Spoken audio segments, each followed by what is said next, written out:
দেখুন, আমি কোনো বড় আলেম না, বড় কোনো হাফেজ না, বড় কোনো ইমাম সাহেব না। আমি একজন সাধারণ মুসলমান।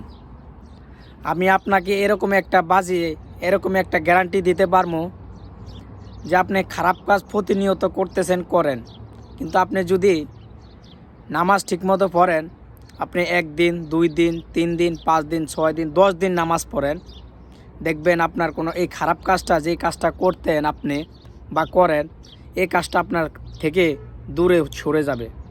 আমি গ্যারান্টি দিয়ে বলতে পারবো। আপনি যদি নামাজে লেগে থাকেন, 5 ওয়াক্ত নামাজ যদি আপনি পড়েন, আপনি খারাপ কাজ আপনি 1 দিন 2 দিন 3 দিন, আপনি 10 দিন নামাজ পড়েন, দেখেন খারাপ কাজও আপনি করেন, দেখেন আপনার এই খারাপ কাজটা আপনার দিল থেকে উঠে যাবে। এটা আপনাকে ঘৃণায় পরিণত হবে। তো সবাই ভালো থাক।